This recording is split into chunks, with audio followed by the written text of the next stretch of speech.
In September of 2019, a quiet wooded area in rural Hall, North Carolina, became the center of an investigation no one realized would take more than 6 years to reach a name.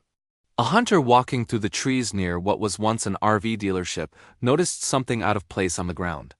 What was first assumed to be debris quickly revealed itself to be human remains. Law enforcement arrived to find partial skeletal elements scattered by time, exposure, and the environment. There was no identification, no personal property, no immediate answers. At the time, investigators could determine only fragments of a story. The remains belonged to an adult woman. The condition of the bones suggested she had been there for months. But beyond that, the case stalled almost as soon as it began. The remains were incomplete, and early forensic testing was unable to produce usable DNA. Without a name, without a missing person report, and without biological leads, the woman became known simply as an unidentified individual, another case suspended in uncertainty. What made this investigation especially difficult was not just the lack of forensic clarity, but the absence of a paper trail. No one had reported a woman missing who matched the general profile. There were no active cases that aligned. No family came forward asking questions. No workplace reports. No formal concern logged with law enforcement. For years, the question lingered quietly.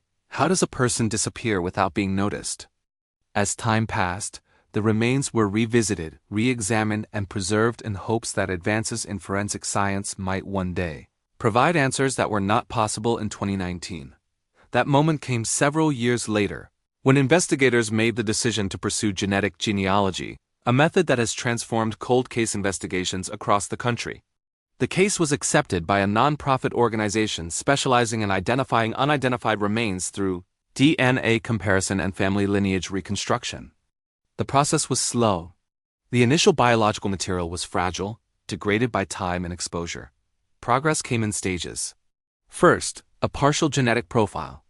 Then, distant familial connections. Each step required patience, verification, and additional cooperation from individuals who had no idea they might be linked to an unidentified case in North Carolina. Years passed between breakthroughs. By early 2025, investigators finally reached a turning point.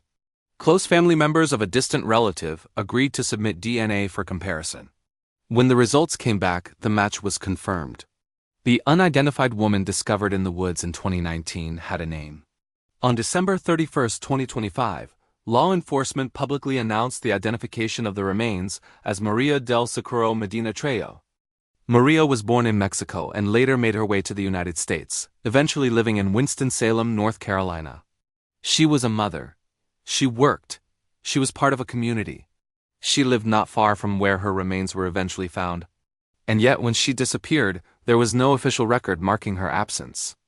Investigators believe Maria was approximately 42 years old at the time her life ended. Exactly when she was last seen alive remains unclear. There is no confirmed date of disappearance, no verified final contact, no known report filed by employers, neighbors, or family at the time she vanished.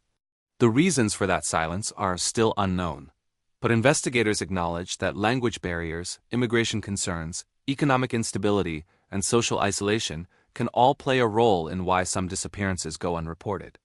Even now, the circumstances surrounding Maria's death remain unresolved. Authorities have not released a cause. They have not publicly detailed how she came to be in that wooded area. What is known is that the case remains active. Investigators are treating it as an ongoing inquiry and are asking anyone who knew Maria, anyone who remembers seeing her in 2018 or 2019, anyone who noticed a sudden absence, to come forward. For her family, the identification brings a complicated kind of closure. After years of not knowing where she was, they now know where she was found. But knowing a name does not explain what happened, or why no one realized she was gone, or how long she waited to be discovered. This case is a reminder that resolution does not always arrive quickly, and sometimes it arrives quietly. That identification is not the end of the story. It is the beginning of a new phase, one where Maria del Socorro Medina Trejo is no longer unnamed, no longer unknown, and no longer invisible within the system. Her story now exists not as a question mark, but as an open investigation, one that still needs answers, accountability, and memory. And until those answers are found, her case remains unresolved. Thank you for watching Case Files of the Missing, where the search for answers does not end with time. Please like, comment, and subscribe.